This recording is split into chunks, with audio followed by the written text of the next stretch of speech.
हरे कृष्णा।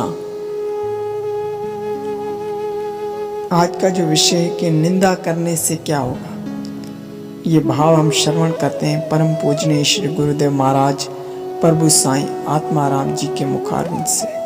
इससे पहले आप हमारे YouTube चैनल गोपी भाव को सब्सक्राइब करें, आगे शेयर करें और कथा प्राप्त करने के लिए व्हाट्सएप यूज़ कर सकते हैं। और हमारा एक दूसरा भी चैनल है प्रभु साईं आत्माराम जी, उसको भी सब्सक्राइब करें। हरे कृष्णा। योगी ये लाभ है भगवान के भक्तों के प्रति। जिन्होंने भगवान की कथा नहीं सुनी है, जिन्होंने कभी कथा में आकर जो बैठे नहीं है और जिन्होंने कथा को कथा के रूप में नहीं समझा है, वही भक्तों की निंदा करते, दूसरे कोई निंदा नहीं करते।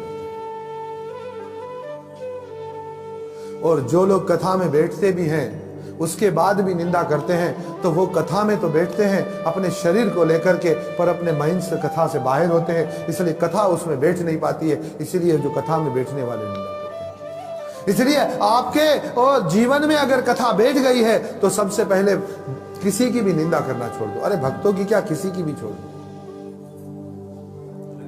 क्योंकि निंदा करने में नुकसान क्या है, किसका नुकसान है? वो तुम्हारा ही नुकसान है। तुम निंदा करोगे और एक उसका भला हो जाएगा। निंदक नेड़े राखिए सगा तुम्हारा सोए, साबुन लेकर गांठ का मेल तुम्हारा धोए। इसलिए जो तुम्हारी निंदा करे, किसी और की करता हो तो दूर भाग जाओ, और तुम्हारी करता हो तो ध्यान से सुनो। हमारे पास उल्टा है, किसी और की कर रहा होता है तो कान लगा के सुनते, क्या क्या बोलो बोलो, मैंने सुना नहीं। पता होता छो क्यों रुद्र प्रसाद छो क्यों बुधाए तो सही।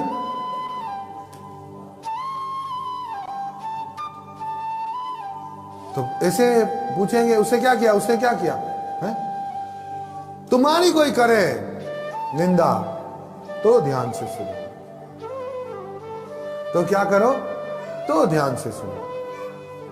निंदक नेड़े राखिए, जो निंदा कर रहा है उसको तुम क्या करो, अपने नजीक रखो। निंदक नेड़े राखिए सगा तुम्हारा सोए, तुम्हारा भला वही कर रहा है। जो तुम्हारी खोट निकाले ना जीवन में, वो तुम्हारा भला कर रहा है, मगर आदमी की जो खोट निकाले ना, वो उसको बुरा लगता है। एक को मैंने बोला, यार आते नहीं हो, बच्चा था, बोले वो टोकते रहते, कभी वो टोकता है कभी वो टोकता, आना ही छोड़ दिया। और गुरु के जैसा तो कोई टोकने वाला मिल जाए ना, गुरु टोकने वाला ही मिलना चाहिए। टोकने वाला और समझ गए ना कि गुरु मेरो कुम्हार जेड़ो, खोजत निकाले खोट, भीतर सुरक्षा करे बाहर से लगावे चोट। गुरु का काम कुम्हार के जैसा है, वो बनाता है, सुधारता है, बाहर से थपथपाता है और वो खोटे निकलती जाती है। उसके थपथपाने से घड़ा मजबूत होता है, उसके तपाने से घड़ा मजबूत होता है। जो सेवा रख दी, हम परेशान हो गए, अरे मेरे पे इतनी बड़ी सेवा रख दी, इतना सारा दान मेरे पे रख दिया, अभी ये भी करना पड़ेगा वो भी करना। अरे तुम्हें तपा रहे हैं। तपाना दो प्रकार का है, एक तुम श्रद्धा से करने लगो तो वो तपना तुम्हें पका देगा, और एक तुम न करने की भावना से तप जाओ और तुम आग बगुले हो जाओ तो वो तुम्हें जला देगा। पर गुरु कृपा से जो तपाए जाते हैं, जो जलाए जाते हैं, जो सेवा में लगाए जाते हैं, वो पककर ऐसे हो जाते हैं कि उसके अंदर जो भरा हुआ ज्ञान है वो दूसरों को शीतलता प्रदान करता है, वो दूसरों को आनंद प्रदान करता है। देखो कभी कभी लोग बोलते हैं, अरे जब हम किसी भगत से कथा सुनते हैं, जब आप कथा सुनाते हो, जब किसी महान भगत, तो बड़ा आनंद आता है, और हम पढ़ते हैं तो आनंद नहीं आता है।